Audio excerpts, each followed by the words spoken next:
Hello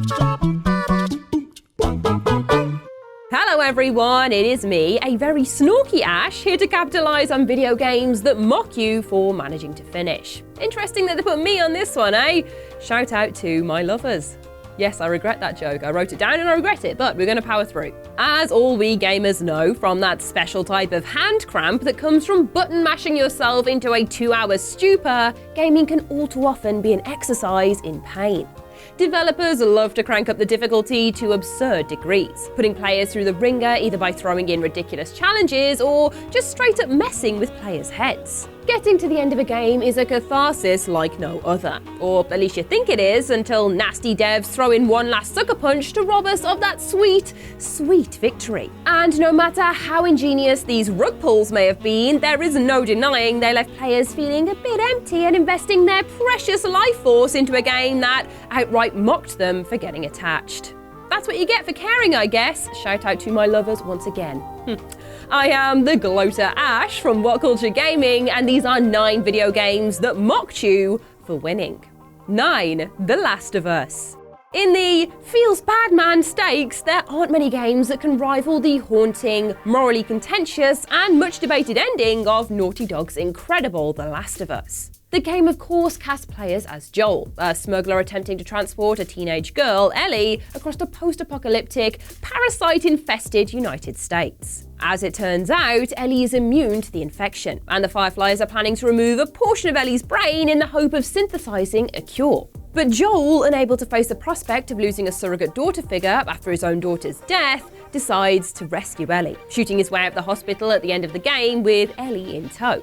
He then lies straight to her face about what really went down. While this ending is entirely consistent with the game's tonal through line, many were left frustrated at the lack of dramatic choices afforded to them in this brutal final sequence. The player's only option was to kill the Fireflies and save Ellie. Yet, given the agonising moral ambiguity of Joel's final choice, it would have been a perfect nexus point for players to make their own decision. But, thank God, they didn't. By reaching the end, you win. But does it really feel like it? And that, ultimately, is why this game is a masterpiece. 8. Jurassic Park: The Lost World. In slightly more obvious terms, here is a game that straight up insulted the player for their commitment. 1997's scarcely remembered adaptation of Steven Spielberg's Jurassic Park: The Lost World contains a special ending for those committed enough to hoover up all of the DNA bonuses scattered throughout the game. The ending sees the player addressed by Dr. Ian Malcolm, one Jeff Goldblum, who congratulates the player for their commitment before telling them, turn the thing off, for heaven's sakes. Go outside, breathe the air, take a walk, call a member of the opposite sex. Goldblum's velvety voice delivery makes it hard to take the insults too personally, but if you've invested enough time to gobble up all of a game's collectibles only for it to tell you to get a life, nobody could blame you for feeling a bit cheesed off. 7. Metal Gear Solid 5: The Phantom Pain. Hideo Kojima might be the gaming industry's greatest troll, given how thoroughly he has toyed with player expectations in practically every single Metal Gear Solid game. This reached its nutty apex in Metal Gear Solid 5, however, because after players defeated the final boss, Metal Gear Sahelanthropus, the game's true ending was held out of reach whilst they worked through a series of additional busy work missions and tasks, with the unlocked conditions proving frustratingly vague. And even when you complete the game's true final mission story, Kojima drops the mind-melting bombshell that you've actually spent the entire game playing as an imposter, Big Boss, a reveal that left many fans positively fuming. Worse still, several major plot threads were left hanging due to Konami rushing the game out the door, including an absent third act which would have seen Snake battle young Liquid Snake on a remote island and presumably made the piecemeal story feel a little more complete. Players who forged ahead to achieve the game's true ending were therefore rewarded with an outrageously left-field twist that scarcely made sense and undermined the player's entire experience. Thanks, Kojima. Thanks a lot. 6. Sonic the Hedgehog. Sonic the Hedgehog is a tough enough game as it is, so you can't really be blamed for focusing on simply making it to the end in just one piece. But if you rush through each level with a frantic urgency and manage to defeat Dr. Robotnik without collecting all of the Chaos Emeralds, the end credits will be followed by a patronising try again message as Robotnik is seen juggling the 6 gems you didn't bother to collect. Rude. To unlock the so-called good ending, you have to collect 50 gold rings in order to enter each zone's special stage, which will allow you to pick up a Chaos Emerald. If you do this for each zone and then defeat Robotnik, you will get a slightly sunnier ending where the villain is seen jumping up and down angrily on top of the end message, having no emeralds to play with. You Robotnik. But given that getting to the end of the game under any circumstances is an impressive feat, for the game to shame you for not bothering with an optional fetch quest is pretty damn rude. 5. Heavy Rain. The beauty of Quantic Dream's interactive drama video games is that, one way or another, anyone who plays through them will reach the end, of which there are countless permutations due to the multiple protagonists and branching narratives.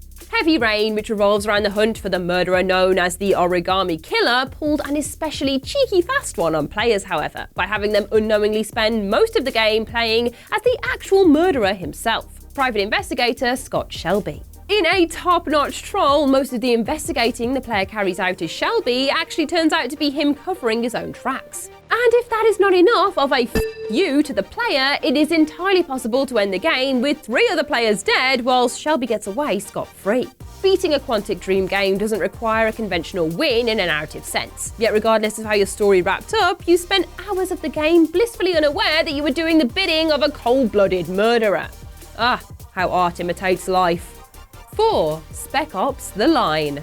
Though the first few hours suggest Spec Ops is a standard issue war shooter, to the point that many dismissed it as soulless and generic, it eventually transpires that the game is a self-aware parody of fetishistic military shooters. A harrowing, unforgettable early sequence tasks the player with deploying white phosphorus on a village, accidentally killing dozens of innocents in the process, the grisly results of which are sure to stick with you for a long, long time. Suddenly, completing your checklist of objectives doesn't feel so rewarding. The dopamine rush you expect to receive from ticking off a task is replaced with soul-crushing dread as your own compliance with the game's objectives is paralleled with the reality of soldiers just following orders. This allegory is further cemented by the player's inability to affect the outcome, their only options being to act as instructed or to turn the game off. The story then culminates in a jaw-dropping finale where it is revealed that the Colonel Kurtz-like antagonist had actually died earlier in the game, and the PTSD-riddled protagonist was actually hallucinating his vision's presence in order to lessen his own guilt. If you were lured into playing this game by the seemingly straightforward action thrills, that ending sure did judge the hell out of you for viewing war as entertainment. 3. Braid.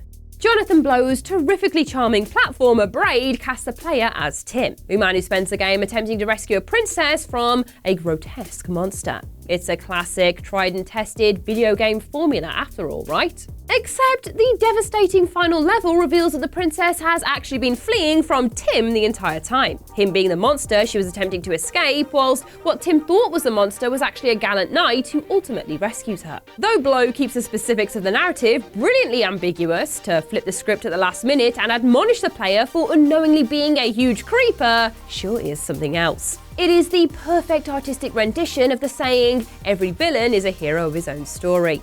2. Shadow of the Colossus.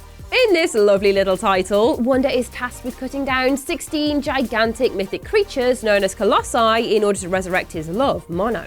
But after spending a solid 8 to 10 hours defeating all of the monsters, the player's increasing suspicions are confirmed. The Colossi are in fact totally innocent creatures, ones being led to the slaughter by your evil actions, you dick. And to add insult to injury, killing all of them has only helped free the soul of Dormin, a malevolent supernatural entity whose body was separated into 16 segments in order to seal his power away. There is no option for a pacifist run in the game, understandably, and whilst most players may start to suspect something fishy is going on by the time they battle the iconic 13th Colossus, Phalanx, a winged creature who never attacks the player, the big reveal still comes as a major shock. And as a dubious reward for killing the Colossi, Mono is indeed resurrected, whilst Wonder himself is seemingly reincarnated as a horned baby. Though Wonder achieved his task, it was at a most unexpected cost to himself. Needless to say, knowing the full context of Wonder's crusade sure does make repeat playthroughs a decidedly more haunting and emotionally taxing experience. 1. Undertale.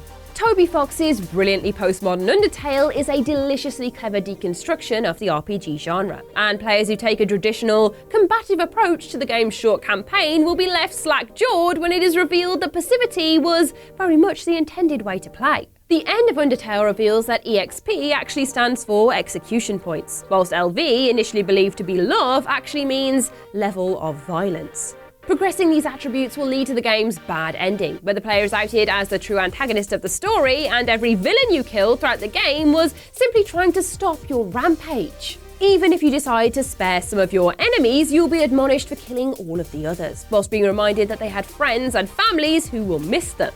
The only way to get the real good ending is to play as a pacifist, yet even if you do achieve the happy ending, if you also attempt to try out any of the other two playstyles on the same file, the game will literally beg you to not overwrite the happy conclusion. If you decide to then go ahead with it, in your new playthrough, characters will be acutely aware of what you've done. Worse still, if you get the worst ending first, even a subsequent pacifist run on the same file will lead to a warped, soulless pacifist version of the happy ending, in effect creating an utter existential nightmare for completionists. It is a brilliant game, no question, albeit one which trolls just about everybody who plays it. And that's our list. What other sarcastic games belong on this list? Please share your thoughts in the comments section below and excuse my horrible cold. I've been Ash and this has been WhatCulture Gaming. Don't forget to like, share, subscribe and come back again soon for some more lovely games content. Thanks for watching.